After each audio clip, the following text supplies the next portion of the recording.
Hi, I'm Michael Blackburn, head athletic trainer, and you're watching the Black and Gold Report on WFXB.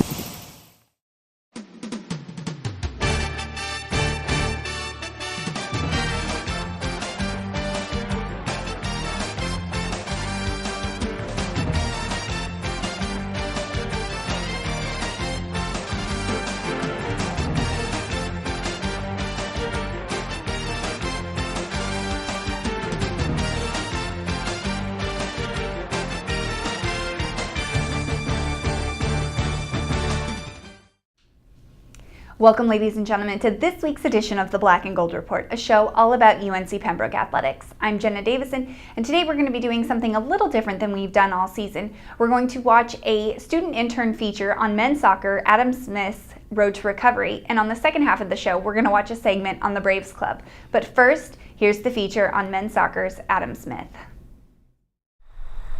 Hey, my name's Adam Smith, and you are watching The Road to Recovery.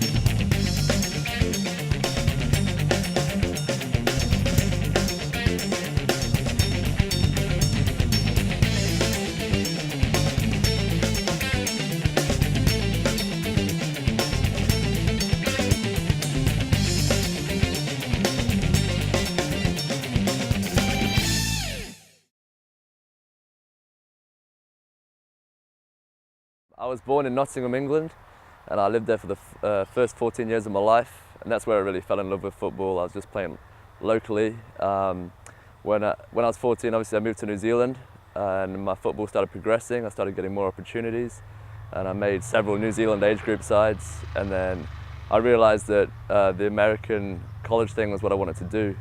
So I sent an email around to all my coaches, to all the coaches that I got in contact with, and this is where it eventuated in Pembroke. Adam had a really horrendous injury that he had a bagged leg break, which put him out for a long period of time. During that time when I saw that happen, I knew it was going to be a long period of recovery for him. It was during a spring game in late March of 2012. And he was taken with the ambulance to the hospital. Said it was about 6 minutes into the game. We were playing a friendly game in the spring against Wilmington Hammerheads, who are in the USL. So it was just a friendly game. We were just, both sides were trying to find out what they wanted in the fall, in the season. And I was playing left midfield. So we just started. I got a ball played to me from our centre midfielder. I knocked it around my man, and my left foot planted, and then their right back just came straight through my left leg, about halfway up my shin, and put all his weight through it, and my leg just snapped. I then fell on the floor. Obviously, I couldn't get up. And that's when I heard the gasps of the bench and people telling me to stay down. Obviously, then I looked at my foot to see what was going on, and kind of picked my leg up, and it was just hanging there at a right angle. And that's when I knew, obviously, something was seriously wrong. Two major bones in your lower leg. You have a tibia and you have a fibula. Breaking these bones, really, it's pretty demanding on the athlete, and it's pretty demanding on the surgeon as well, honestly. There's typically two different types of surgeries that the surgeon can opt to do. He's either going to go in and put a plate on either side of the bones and seal that off with literal screws to hold that plate in. That's what's going to help fuse those bones together.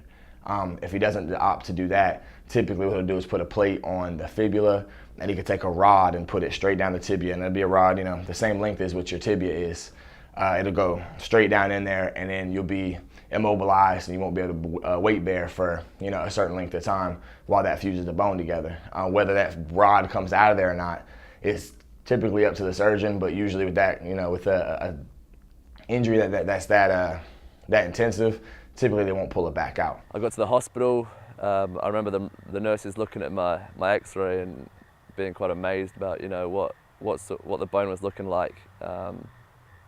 And yeah, I got to the hospital. Pretty much immediate operation. The surgery was like they drilled a hole through my tibia, and then inserted like a 30 centimeter titanium rod straight through there, which I've still got in now, and 4 screws in total. So it was a big procedure, and I was in hospital for about 2 or 3 days, and you know, that's basically how it all happened. So. After the initial surgery, the rehab process is grueling. For the athlete, he'll be immobilized, meaning that he can't put any weight, he can't move the ankle or the lower leg at all for typically at least a month or 6 to 8 weeks, depending on how fast the bones heal. Long bones like that typically take about 6 to 8 weeks to heal, and that's just for the bone itself to mend back together. That doesn't mean that the bone is completely strong again to where, you know, the athlete can go run on it. So 6 to 8 weeks they're going to be completely immobile, non-weight bearing for at least 4 of those weeks, meaning they'll be on crutches, won't be able to move the leg at all. Over that time, what happens is that you lose the range of motion, and you also lose the muscle tone, so the muscle atrophies over that time. Stay tuned, we'll be right back.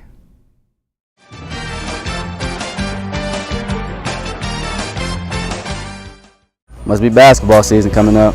Yeah, but we're just headed to class. I heard them at the library too. I guess we can't help it. Brave Nation is everywhere. Fans, UNC Pembroke basketball season is back. Ben Miller, John Haskins, and the Braves are preparing for the upcoming season and need your support. Season tickets are just $70 for a reserved seat. Plus, each package includes a seat behind the UNCP bench for the exhibition game in Chapel Hill against the North Carolina Tar Heels while supplies last. For tickets, call the box office or visit uncpbraves.com.